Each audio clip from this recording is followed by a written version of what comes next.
الله نحمده ونستعينه ونستغفره ونعوذ بالله من شرور أنفسنا ومن سيئات أعمالنا من يهده الله فلا مضل له ومن يضلل فلا هادي له وأشهد أن لا إله إلا الله وحده لا شريك له وأشهد أن محمدًا عبده ورسوله أما بعد فإن خير الحديث كتاب الله وخير الهدي هدي محمد صلى الله عليه وسلم وشر الأمور محدثاتها وكل محدثة بدعة وكل بدعة ضلالة وكل ضلالة في النار.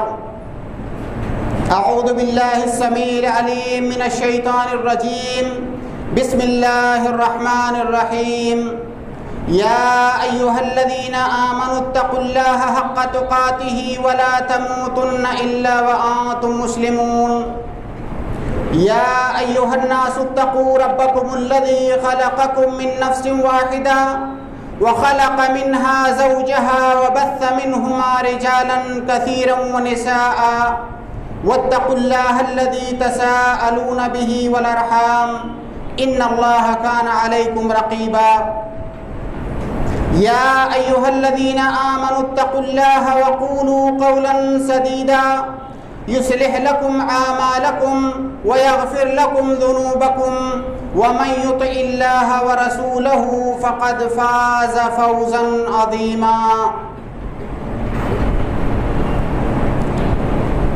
جلال پادشاہی ہو کہ جمہوری تماشا ہو، جلال پادشاہی ہو کہ جمہوری تماشا ہو، جدا ہو دین سیاست سے تو رہ جاتی ہے چنگیزی.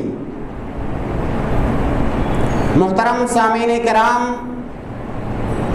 حاضرین جمعہ، دینی و ملی بھائیوں، دین اسلام یہ ایک کامل اور شامل دین ہے. دین اسلام ایک فطری، ایک نیچرل اور پریکٹیکل دین ہے. دین اسلام جتنا پریکٹیکل اللہ کے نبی صلی اللہ علیہ وسلم کے زمانے میں تھا، اتنا ہی پریکٹیکل اس زمانے میں بھی ہے. دنیا کتنی بھی ترقی کر لے، انسان ترقی کے کس بھی مقام پر پہنچ جائے، اس کے ساتھ جتنے بھی مسائل رہتی دنیا تک پیش آ سکتے ہیں، ان تمام مسائل کا پریکٹیکل حل دین اسلام کے اندر موجود ہے. سامعین کرام، جب ہم یہ کہتے ہیں کہ دین اسلام ایک کامل اور شامل دین ہے تو اس کا مطلب کیا ہوتا ہے؟ اس کا مطلب یہ ہے کہ دین اسلام کسی ایک زمانہ کے ساتھ خاص نہیں ہے، بلکہ یہ اللہ کے نبی صلی اللہ علیہ وسلم کے زمانے سے لے کر قیامت تک کے لیے ہے. اسی طرح سے دین اسلام کسی ایک خاص جگہ اور کسی ایک خاص منطقہ کے لیے نہیں ہے. دین اسلام جتنا عرض حجاز کے لیے تھا، اتنا ہی پوری دنیا کے ہر خطے کے لیے ہے. اسی طرح سے دین اسلام کسی خاص گروہ، کسی خاص فرقہ، کسی خاص جماعت کے لیے نازل نہیں ہوا، بلکہ یہ تمام انسانوں کے لیے ہے. یہ تمام انسانیت کے ساتھ پیش آنے والے مسائل کا حل پیش کرتا ہے. اسی طرح سے دین اسلام چھوٹی سے چھوٹی اور بڑے سے بڑے مسائل کا حل اس کے اندر موجود ہے. یہ کسی ایک خاص نوعیت کے مسئلہ کے لیے خاص نہیں ہے. یہ مطلب ہے دین اسلام کے کامل اور شامل ہونے کا. دین اسلام کے کامل اور شامل ہونے کی سب سے بڑی دلیل اللہ رب العالمین کا یہ فرمان ہے. اللہ رب العالمین نے فرمایا الیوم اکملت لکم دینکم واتممت علیکم نعمتی ورضیت لکم الاسلام دینا۔ اللہ کے نبی صلی اللہ علیہ وسلم اپنی زندگی کے آخری ایام میں جب آپ نے حج کیا، حجۃ الوداع کے اندر یہ آیت نازل ہوئی اور اللہ رب العالمین نے نہ صرف امت مسلمہ کو بلکہ پوری انسانیت کو یہ بشارت دی کہ آج کے دن ہم نے دین کو مکمل کر دیا، دین اسلام یہ مکمل ہو گیا ہے۔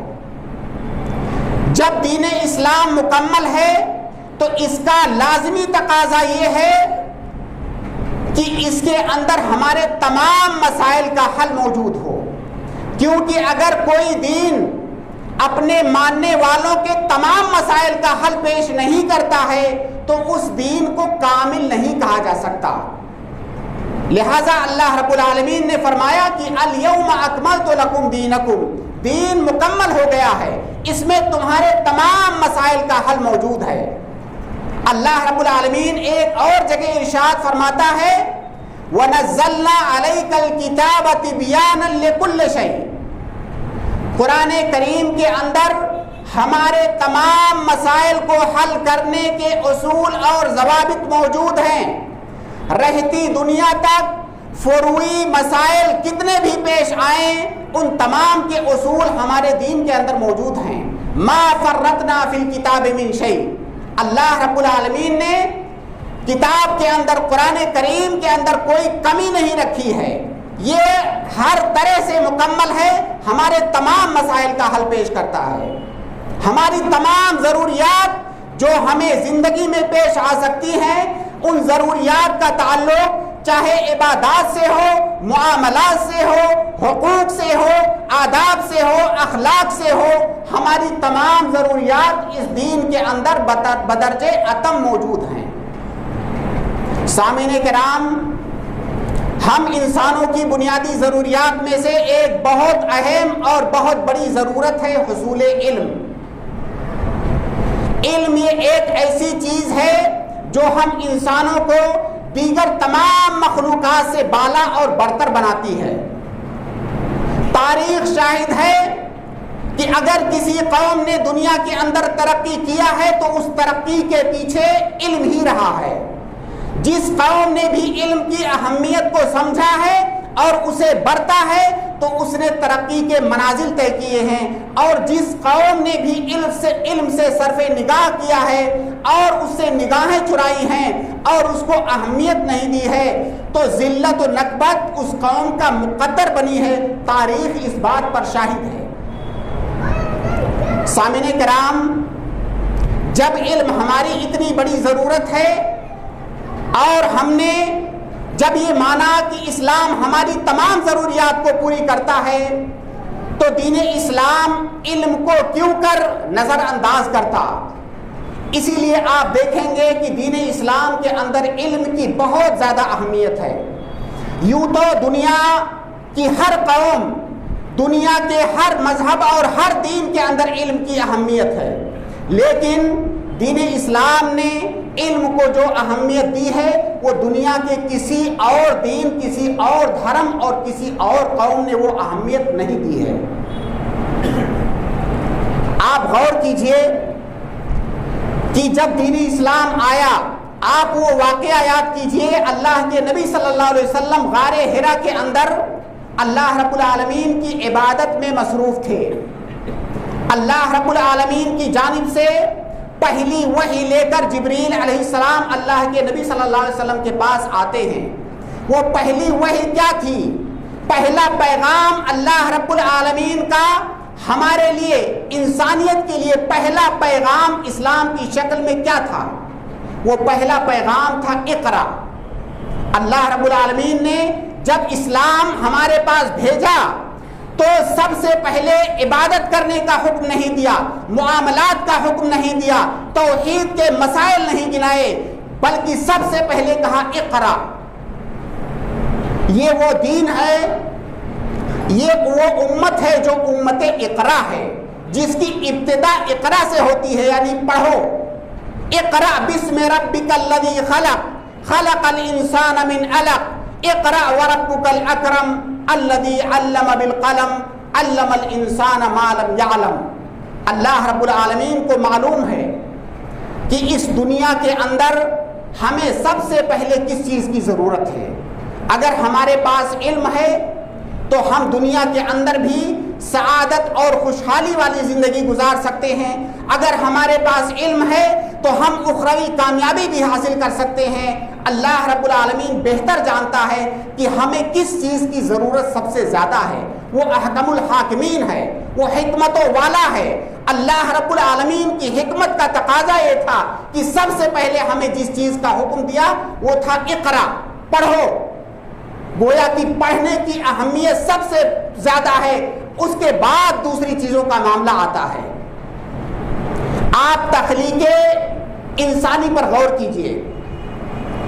اللہ رب العالمین نے جب آدم علیہ السلام کو پیدا کیا، اللہ رب العالمین کو معلوم تھا کہ آدم اور اس کی اولاد کو اس دنیا کے اندر سب سے زیادہ کس چیز کی ضرورت پڑنے والی ہے۔ اللہ رب العالمین نے آدم علیہ السلام کو پیدا کرنے کے بعد کیا فرمایا قرآن کریم کے اندر؟ وَعَلَّمَ آدَمَ الْأَسْمَاءَ كُلَّهَا۔ پیدا کرنے کے بعد اللہ رب العالمین نے جو سب سے پہلی نعمت دی، جو سب سے پہلا عطیہ بنی نوع انسان کو دیا، وَعَلَّمَ آدَمَ الْأَسْمَاءَ كُلَّهَا، سب سے پہلے اللہ رب العالمین نے انہیں علم سکھلایا۔ اللہ رب العالمین کو معلوم ہے کہ ہمیں کس چیز کی ضرورت سب سے زیادہ ہے۔ اللہ رب العالمین نے جب پہلی وحی نازل کی، اس میں اللہ رب العالمین نے اپنی کئی نعمتوں کا ذکر کیا، ہمارے اوپر کئی سارے احسانات گنوائے۔ آخر میں اللہ رب العالمین نے کہا علم الانسان ما لم یعلم۔ ان احسانات کو گنواتے ہوئے اللہ رب العالمین نے اس احسان کو بطور خاص ذکر کیا، علم الانسان ما لم یعلم۔ یہ اللہ رب العالمین کا بنی نوع انسان پر بڑا عظیم احسان ہے کہ علم الانسان ما لم یعلم، انسانوں کو وہ چیزیں سکھائیں اللہ رب العالمین نے جس کا علم اس کے پاس نہیں تھا۔ سامعین کرام، اگر موجودہ دور کے تناظر میں جدید ٹیکنالوجی نے اور سائنس نے کس قدر ترقی کی ہے، اگر ہم اس کے تناظر میں اس آیت کو دیکھیں گے تو ہمیں اس کا مفہوم اور اچھی طرح سے سمجھ میں آئے گا۔ کتنے علوم ایسے ہیں جو انسانوں کے پاس نہیں تھے اور جن کی ضرورت تھی، اللہ رب العالمین نے وہ علوم ہمیں سکھلائے، اور اسی کی جانب اس آیت کے اندر اشارہ ہے کہ علم الانسان ما لم یعلم، انسان کو اللہ رب العالمین نے وہ علوم سکھلائے جن کا علم انسان کے پاس نہیں تھا۔ سامعین کرام، جب ہم علم کی بات کرتے ہیں تو اس سے مراد دو طرح کے علوم ہوتے ہیں۔ جب بھی ہم علم کی بات کرتے ہیں تو دو طرح کے علوم ہمارے ذہن میں آتے ہیں، ایک ہے دینی اور شرعی علم، دوسرا ہے دنیاوی اور عصری علوم۔ یہ دو طرح کے علوم بنیادی طور سے ہیں۔ دینی اور شرعی علم کیا ہے؟ دینی اور شرعی علم وہ علم ہے جس کا تعلق ڈائریکٹ دین سے ہے۔ دینی اور شرعی علم وہ علم ہے جس کا تعلق ڈائریکٹ وحی سے ہے۔ دینی اور شرعی علم وہ ہے جس کے ذریعہ سے مخلوق اپنے خالق کی معرفت، اس کے احکام کی معرفت حاصل کرتی ہے، اسے دینی علم کہا جاتا ہے۔ عصری علم کیا ہے؟ عصری اور دنیاوی علم، عصری اور دنیاوی علم وہ علم ہے جس کا ڈائریکٹ تعلق دین سے نہیں ہے، بلکہ اس کا تعلق ہم انسانوں کی دنیاوی ضروریات سے ہے۔ جیسے علم طب ہوا، انجینئرنگ کا علم ہوا، بہت سارے بے شمار علوم و فنون اس وقت دنیا کے اندر ہیں جو ہم انسانوں کی ضرورت ہیں اور جن کا تعلق ڈائریکٹ دین اور دینی احکام سے نہیں ہے، انہیں دنیاوی علوم کہا جاتا ہے۔ دین اسلام نے ان دونوں ہی قسموں کے علوم کو اہمیت دی ہے۔ دینی علم کی اہمیت اس لیے ہے کہ دینی علم کے ذریعہ سے ہم اپنے رب کی معرفت حاصل کرتے ہیں، اس کے احکام کی معرفت حاصل کرتے ہیں، اس کے ذریعہ سے اللہ رب العالمین کی عبادت کرتے ہیں۔ ہماری تخلیق کا جو پہلا مقصد ہے اس مقصد کو ہم پورا کرتے ہیں دینی علم کے ذریعہ سے۔ اللہ رب العالمین کا فرمان ہے وَمَا خَلَقْتُ الْجِنَّ وَالْإِنسَ إِلَّا لِيَعْبُدُونَ، ہماری تخلیق کا مقصد اللہ رب العالمین کی عبادت ہے، اور اس مقصد کی تکمیل دینی علم کے بغیر ممکن نہیں ہے۔ اس ناحیے سے دینی علم کی اہمیت ہے، اور دنیاوی اور عصری علوم کی اہمیت اس ناحیے سے ہے کہ دنیاوی اور عصری علوم کا تعلق ہماری دنیاوی زندگی کی ضروریات سے ہے، بلکہ بہت ساری ضروریات تو ایسی ہیں، بہت سارے عصری علوم تو ایسے ہیں جن کے بغیر ہماری زندگی محال ہو جائے گی۔ لہٰذا دین اسلام نے جہاں پر شرعی علوم کو اہمیت دی ہے وہیں پر دینی علوم کو بھی اہمیت دی ہے۔ آج کی اس گفتگو میں دینی اور شرعی علوم کے سلسلے میں ایک ساتھ گفتگو کرنے کا مقصد یہ ہے کہ اس وقت یہ موضوع بحث چھڑا ہوا ہے کہ دینی اور شرعی علوم اور عصری علوم کے درمیان کیا کوئی تضاد ہے۔ شرعی اور عصری علوم کے بارے میں لوگ تین حصوں میں بٹے ہوئے ہیں۔ ایک حصے کا ماننا یہ ہے کہ اگر ہم نے شرعی علم حاصل کر لیا تو یہ کافی ہے اور ہمیں دنیاوی علوم کی ضرورت نہیں ہے، بلکہ بعض لوگ تو یہاں تک سمجھتے ہیں کہ جو دنیاوی اور عصری علوم ہیں یہ کفر و الحاد کی طرف لے جانے والے ہیں، یہ کفر و الحاد ہیں، یہ ایک طرح سے غلو ہے، یہ ایک رائے ہے اور یہ رائے غلط ہے۔ اگر شریعت کے مقاصد کی روشنی میں دیکھیں گے تو یہ رائے غلط ہے۔ دوسری رائے اس کے بالکل برعکس ہے۔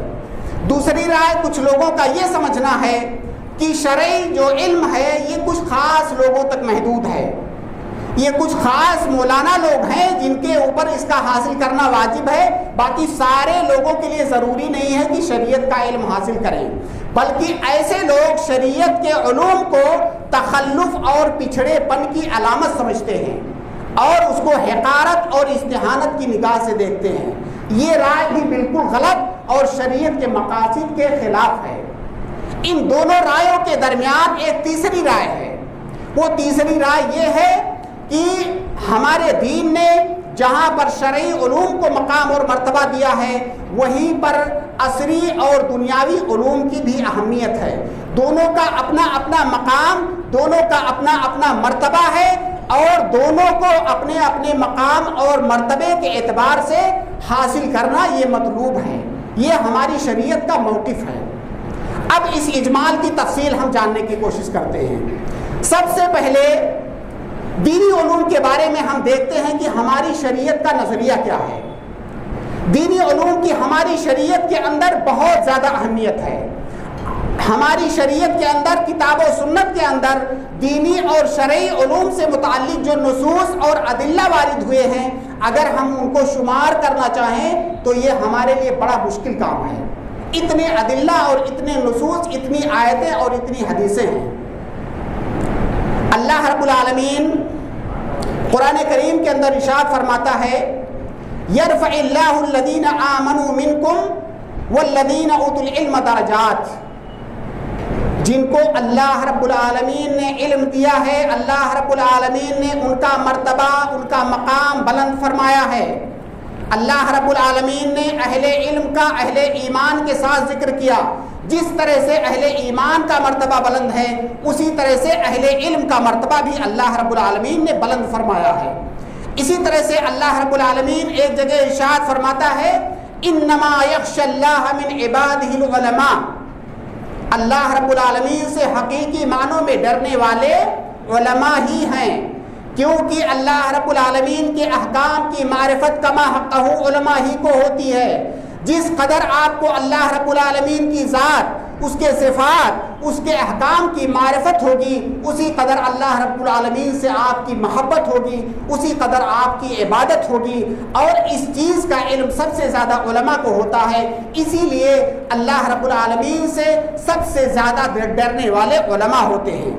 ایک اور آیت کے اندر اللہ رب العالمین ارشاد فرماتا ہے شہد اللہ انہ لا الہ الا هو والملائکۃ واولو العلم قائما بالقسط۔ اللہ رب العالمین نے اس آیت کے اندر اپنی توحید پر گواہیوں کو ذکر کیا ہے۔ اپنی توحید پر سب سے پہلی گواہی اللہ رب العالمین نے اپنی گواہی ذکر کیا، شہد اللہ انہ لا الہ الا هو والملائکۃ۔ اپنی گواہی کے بعد اللہ رب العالمین نے فرشتوں کی گواہی کو ذکر کیا۔ فرشتوں کی گواہی کے ذکر کرنے کے بعد اللہ رب العالمین نے اہل علم کی گواہی کو ذکر کیا۔ آپ تصور کیجئے اللہ رب العالمین اپنے اور فرشتوں کے ساتھ اعظم مشہور جو کہ توحید ہے اس پر اللہ رب العالمین نے علماء کو گواہ بنایا اور اپنے ساتھ اپنی گواہی کے ساتھ علماء کا ذکر کیا۔ اس سے بڑی اور فضیلت کیا ہو سکتی ہے؟ ایک اور آیت کے اندر اللہ رب العالمین ارشاد فرماتا ہے یا ایھا الذین آمنوا اطیعوا اللہ واطیعوا الرسول واولی الامر منکم۔ عبداللہ ابن عباس رضی اللہ تعالی عنہما اس آیت کی تفسیر کرتے ہوئے کہتے ہیں کہ اس آیت میں اللہ رب العالمین نے اپنی اطاعت کا ذکر کیا ہے اور اپنے نبی کی اطاعت کا ذکر کیا ہے، ساتھ میں اولو الامر کی اطاعت کا ذکر کیا ہے۔ اور اولو الامر سے مراد جہاں پر حکام المسلمین ہیں وہیں پر اولو الامر سے مراد علماء بھی ہیں۔ اللہ رب العالمین نے اپنے اور نبی کے اطاعت کے ساتھ علماء کی اطاعت کا بھی حکم دیا، لیکن یہ بات واضح ہونی چاہیے کہ علماء کی اطاعت اسی وقت تک ہے جب وہ کتاب و سنت کی بات کریں، جب وہ ایسی بات کریں جو اللہ اور اس کے رسول کے احکام کے موافق ہو۔ اگر وہ اس کے مخالف بات کرتے ہیں تو ان کی اطاعت لازم نہیں ہے بلکہ ان کی معصیت کرنا یہ واجب ہے۔ یہ تو چند آیتوں کی بات ہوئی۔ اللہ کے نبی صلی اللہ علیہ وسلم کی احادیث کو دیکھتے ہیں علم اور علماء کی فضیلت میں۔ ایک بہت معروف حدیث ہے جسے بارہا آپ لوگوں نے سنا ہوگا۔ اللہ کے نبی صلی اللہ علیہ وسلم ارشاد فرماتے ہیں من یرد اللہ بہ خیرا یفقہہ فی الدین۔ اللہ رب العالمین جس کے ساتھ بھلائی کا ارادہ کرتا ہے اسے دین کی سمجھ عطا فرماتا ہے، اسے دین کا علم عطا فرماتا ہے، اسے فقہ فی الدین عطا فرماتا ہے۔ اس حدیث کا واضح مفہوم یہ ہے کہ اگر اللہ رب العالمین نے کسی کو فقہ فی الدین سے، کسی کو علم دین سے محروم رکھا ہوا ہے تو گویا کہ اللہ تعالیٰ نے اس کے ساتھ بھلائی کا ارادہ نہیں کیا اور اسے ایک بڑے خیر سے محروم رکھا ہوا ہے اللہ رب العالمین نے۔ ایک اور حدیث کے اندر اللہ کے نبی صلی اللہ علیہ وسلم فرماتے ہیں کہ العلماء ورثۃ الانبیاء، علماء یہ انبیاء کے وارث ہیں۔ اور آپ کو معلوم ہے کہ انبیاء یہ اللہ رب العالمین کی توحید کو ہم تک پہنچانے کے لیے آئے تھے، اللہ کا دین ہم تک پہنچانے کے لیے آئے تھے۔ جب انبیاء کا سلسلہ منقطع ہو گیا تو اسی پیغام کو، اسی میسج کو لوگوں تک پہنچانے کے لیے اللہ رب العالمین نے علماء کو پیدا کیا، اسی لیے علماء کو انبیاء کا وارث بتایا۔ ایک اور حدیث میں اللہ کے نبی صلی اللہ علیہ وسلم فرماتے ہیں کہ فضل العالم علی العابد کفضلی علی ادناکم۔ ایک عالم کی فضیلت ایک عبادت گزار غیر عالم پر ایسے ہی ہے جیسے اللہ کے نبی کی فضیلت ایک ادنا صحابی پر۔ اللہ کے نبی صلی اللہ علیہ وسلم کے بارے میں ہمارا ایمان اور عقیدہ ہے کہ اس پوری بشریت میں سب سے اعلیٰ مقام اللہ کے نبی صلی اللہ علیہ وسلم کا ہے۔ آپ تصور کیجئے کہ اللہ کے نبی صلی اللہ علیہ وسلم کا مقام صحابہ کرام کے مقام سے کتنا زیادہ بلند ہے، تو علماء کا مقام عام لوگوں پر ایسے ہی ہے جیسے اللہ کے نبی صلی اللہ علیہ وسلم کا مقام صحابہ کرام کے اوپر بلند تھا۔ محترم سامعین، ادلہ، احادیث، نصوص، آیات اتنی کثرت سے وارد ہوئی ہیں علم اور علماء کی فضیلت میں کہ آپ تصور نہیں کر سکتے۔ یہ ہے شرعی علم اور شرعی علم کو حاصل کرنے والوں کی فضیلت۔ یہاں پر ایک بات اور واضح رہنی چاہیے کہ کتاب و سنت کے اندر علم اور علماء کی فضیلت میں جتنے بھی نصوص وارد ہوئے ہیں اس بات پر اتفاق ہے کہ وہ ان نصوص کے اندر وارد ہونے والی فضیلتیں شرعی علوم کے بارے میں ہیں، عصری علوم اور دنیاوی علوم کے بارے میں نہیں۔ جتنی بھی فضیلتیں علم کے بارے میں احادیث اور قرآن کے اندر وارد ہوئی ہیں وہ ساری فضیلتیں شرعی علوم کے بارے میں ہیں۔ جب شرعی علم کی یہ اہمیت اور یہ فضیلت ہے تو ہماری شریعت میں شرعی علم کو سیکھنے کا حکم کیا ہے؟ شرعی علم کی 3 قسمیں ہیں، ایک فرض عین، دوسرا فرض کفایہ، تیسرا نفل۔ فرض عین کا سادہ سا مفہوم یہ ہے کہ ہر وہ چیز جس کا کرنا ہر شخص پر واجب ہو اس کو فرض عین کہتے ہیں۔ شرعی علم کا ایک بڑا حصہ فرض عین ہے۔ فرض عین کا مطلب ہر مسلمان کو اس مقدار میں علم حاصل کرنا ضروری ہے۔ وہ کون سی مقدار ہے؟ ہر وہ کام، ہر وہ عبادت، دین کا ہر وہ حکم جس پر عمل کرنے کے لیے ہمیں علم کی ضرورت ہے، اس علم کو حاصل کرنا ہمارے لیے ضروری ہے۔ مثال کے طور پر ہم 5 وقت کی نماز پڑھتے ہیں، نماز کے جو احکام ہیں وہ احکام جن کے بغیر ہماری نماز صحیح نہیں ہو سکتی، ان احکام کا علم حاصل کرنا ہر مسلمان پر واجب ہے۔ اگر وہ اس کو نہیں حاصل کرتا ہے تو اس سے مساءلہ اور اس کا مواخذہ ہوگا اور اس کو اس پر گناہ ملے گا۔ اسی طرح سے کوئی تاجر ہے وہ تجارت کر رہا ہے، تجارت کے جو موٹے موٹے احکام ہیں جن کو جاننا ضروری ہے اس کا علم حاصل کرنا ہر مسلمان پر واجب ہے۔ اسی طرح سے آپ تمام معاملات میں قیاس کر لیجئے۔ لہذا ہر وہ چیز جس پر عمل کرنا ہمارے لیے واجب ہے اس چیز کا علم حاصل کرنا بھی ہمارے لیے واجب ہے۔ اور یہ ایسا نہیں کہ یہ صرف علماء اور مفتیان کرام پر ہے، بلکہ یہ ہر مسلمان پر واجب اور فرض ہے۔ شرعی علم کی دوسری قسم ہے فرض کفایہ۔ فرض کفایہ کا مطلب یہ ہے کہ وہ چیزیں جو من حیث الجملہ پوری امت پر واجب ہیں لیکن امت کے ہر فرد پر اس کا جو ہے حاصل کرنا یہ واجب نہیں ہے۔ اگر امت کے بعض افراد نے اس کو حاصل کر لیا تو وہ فرضیت ساقط ہو جائے گی، لیکن اگر کسی نے حاصل نہیں کیا تو سارے لوگ گنہگار ہوں گے۔ جیسے مثال کے طور پر ہر انسان کا عالم اور مفتی ہونا یہ ضروری نہیں ہے۔ عالم اور مفتی ہونا یہ فرض کفایہ ہے۔ اگر امت کے چند افراد علماء اور مفتیان ہیں جن سے لوگوں کی ضرورت پوری ہو جا رہی ہے تو سارے لوگوں کا عالم اور مفتی ہونا ضروری نہیں ہے۔ لیکن علم کی وہ قسم جو ہر انسان کو جس کی ضرورت پڑتی ہے اس کا سیکھنا ہر شخص پر واجب ہے۔ تیسری قسم ہے نفل۔ نفل یہ فرض کفایہ سے آگے جا کر کے علوم کے اندر تبحر اور مہارت حاصل کرنا ہے۔ سامعین کرام، اب ان تینوں احکام کی روشنی میں ہمیں اپنا جائزہ لینا چاہیے۔ کیا ہم میں سے ہر مسلمان شرعی علم کا اتنا حصہ حاصل کرتا ہے جتنا اس کے اوپر واجب اور ضروری ہے؟ یہ ایک سوال ہے جسے ہم میں سے ہر شخص کو اپنے آپ سے کرنا چاہیے۔ کیا ہم شریعت کا اتنا علم خود حاصل کرتے ہیں؟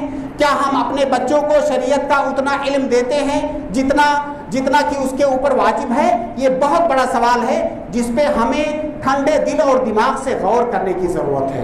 اگر ہم ایسا نہیں کرتے ہیں تو قیامت کے دن ہم سے اس کے بارے میں سوال کیا جائے گا۔ یہ تو بات ہوئی شرعی علم اور اس کے حاصل کرنے کے سلسلے میں شریعت کے حکم کی۔ اب ہم دیکھتے ہیں عصری علوم کو۔ عصری علوم کے سلسلے میں ہماری شریعت کا کیا موقف ہے؟ کیا ہماری شریعت عصری علوم کو بھی اسی طرح سے حاصل کرنا واجب قرار دیتی ہے یا اس کا کوئی الگ حکم ہے؟ اس کو جاننے کے لیے ہم چند قواعد کو دیکھتے ہیں شریعت کی۔ شریعت کا ایک قاعدہ ہے کہ الاصل فی الاشیاء الاباحہ۔ اس قاعدے کا آسان سا مفہوم یہ ہے کہ عبادت کے علاوہ جتنی بھی چیزیں ہیں وہ ان میں اصل یہ ہے کہ وہ جائز ہیں۔ عبادت کے علاوہ جتنی بھی چیزیں ہیں ان میں اصل یہ ہے کہ وہ جائز ہے تاکہ اس میں کوئی شرعی قباحت، کوئی شرعی ممانعت نہ پائی جائے۔ اور دنیاوی علوم کا تعلق، جیسا کہ میں نے ابتدائی کلام میں ذکر کیا کہ دنیاوی علوم کا تعلق عبادات سے ڈائریکٹ نہیں ہے، اس کا تعلق ہماری دنیاوی ضروریات سے ہے۔ لہٰذا عصری اور دنیاوی علوم میں اصل یہ ہے کہ وہ جائز ہیں۔ اس کے بعد ہم دوسرا قاعدہ دیکھتے ہیں۔ ایک اور قاعدہ ہے کہ المباح یتغیر حکمہ باعتبار معالیہ۔ اس قاعدے کا آسان سا مطلب یہ ہے کہ جو چیز اصلاً جائز ہوتی ہے اس کا حکم بدلتا رہتا ہے، اس کے نتیجے، اس کے معال کے اعتبار سے اس کا حکم بدلتا رہتا ہے۔ اب اگر کوئی ایسا دنیاوی علم ہے جس کے بغیر ہماری ضرورت پوری ہی نہیں ہو سکتی اور جس کو حاصل کرنا ہمارے لیے ضروری ہے، ایسی صورت میں اس دنیاوی علم کا حکم واجب ہو جائے گا۔ اور اس قاعدے کی روشنی میں جو دنیاوی علوم ہیں ان کا بیشتر حصہ بیشتر اوقات میں فرض کفایہ ہے، کیونکہ دنیاوی علوم اگر بعض افراد نے سیکھ لیا تو دوسرے افراد کی ضرورت پوری ہو جائے گی۔ مثال کے طور پر سماج اور معاشرے کے اندر ہر آدمی کا ڈاکٹر ہونا ضروری نہیں ہے۔ اگر چند لوگ ڈاکٹر ہیں تو دوسرے لوگوں کی ضرورت اس سے پوری ہو رہی ہے، اگر چند لوگ انجینئر ہیں تو دوسرے لوگوں کی ضرورت پوری ہو رہی ہے۔ گویا کہ اس کا عام حالات میں، بیشتر حالات میں عصری علوم کا حکم یہ ہے کہ یہ فرض کفایہ ہے، ہر شخص پر اس کا سیکھنا واجب نہیں ہے، لیکن امت میں سے بعض افراد ایسے ہونا ضروری ہے جو اس علم کو حاصل کریں۔ اگر اس علم کو کوئی نہیں حاصل کرتا ہے تو بسا اوقات سارے لوگ گنہگار ہو سکتے ہیں۔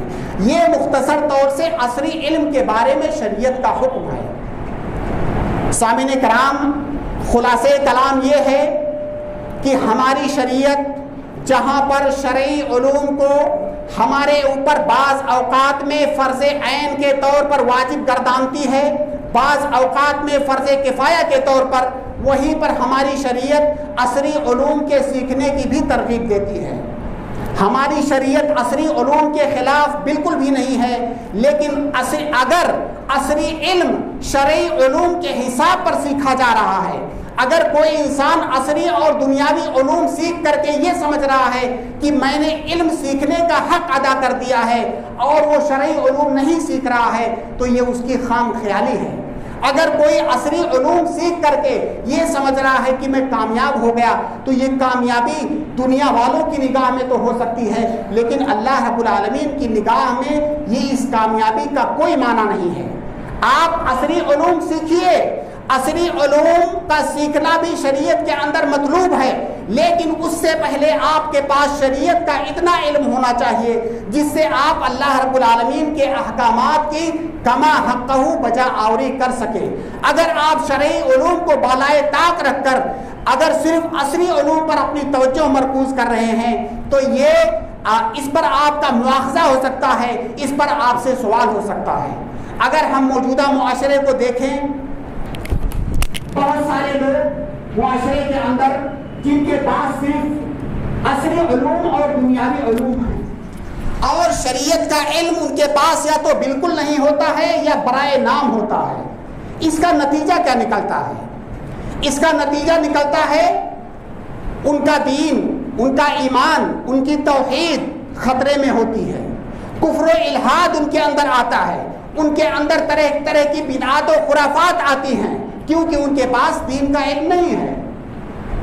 اسی طرح سے عبادات کی بات لیجئے، عبادات کے وہ عبادتیں جو ہم 24 گھنٹے میں کئی دفعہ کرتے ہیں، بسا اوقات ہم بہت سارے ایسے لوگوں کو دیکھتے ہیں کہ عصری علوم کا ایک بڑا حصہ ان کے پاس ہے، لیکن جب عبادات کی بات آتی ہے تو بنیادی چیزیں بھی انہیں پتہ نہیں، وضو کیسے کیا جاتا ہے، نماز کیسے پڑھی جاتی ہے، بنیادی باتوں کا علم بھی ان کے پاس نہیں ہے۔ اسی طرح سے آپ حقوق کی بات کے معاملات دیکھیے، ماں کا کیا حق ہے، باپ کا کیا حق ہے، بھائی کا کیا حق ہے، بہن کا کیا حق ہے، خاندان کے افراد کا ہمارے اوپر کیا حقوق ہیں، پڑوسیوں کے کیا حقوق ہیں، معاشرے کے اندر بسنے والے لوگوں کے ہمارے اوپر کیا حقوق ہیں۔ اگر شریعت کا علم ہمارے پاس نہیں ہے تو اس کا علم ہمارے پاس نہیں ہوگا، اور جہاں پر ہم ایک اچھے مسلمان نہیں ہو سکتے وہیں پر ہم معاشرے کے لیے ایک اچھا فرد بھی نہیں ہو سکتے ہیں۔ اسی طرح سے موجودہ زمانے میں خاص طور سے آپ میں سے کسی پر یہ بات مخفی نہیں ہے کہ طرح طرح کے فتنے، طرح طرح کے شبہات، طرح طرح کے اشکالات اور کفر و الحاد کی نئی نئی قسمیں روزانہ آتی ہیں۔ اگر آپ کے پاس شریعت کا علم نہیں ہے تو ان فتنوں کا آپ شکار ہو جائیں گے، بلکہ بسا اوقات بہت سارے مسلم نوجوانوں میں دیکھا گیا ہے بجائے اس کے کہ وہ فتنہ، وہ شبہات دوسروں کی جانب سے آئیں، وہ شبہات خود ہماری جانب سے کیے جاتے ہیں۔ یہ کیوں ہے؟ یہ شرعی علم نہ ہونے کے نتیجے میں ہے۔ اسی طرح سے یہ ایک کامن سینس والی بات ہے کہ ایک عام آدمی اسلام کو کیسے جج کرتا ہے. ہم مسلمانوں کو دیکھ کر، ہمارے سلوک، ہمارے برتاؤ کو دیکھ کر کے وہ اسلام کو جج کرتا ہے، اسلام کے بارے میں فیصلہ کرتا ہے. اگر ہم ایک اچھے مسلمان نہیں ہیں، اگر ہمارا سلوک، ہمارا اخلاق، ہمارا کردار، ہمارا برتاؤ اچھا نہیں ہے، تو ہم اسلام کی کون سی تصویر پیش کر رہے ہیں؟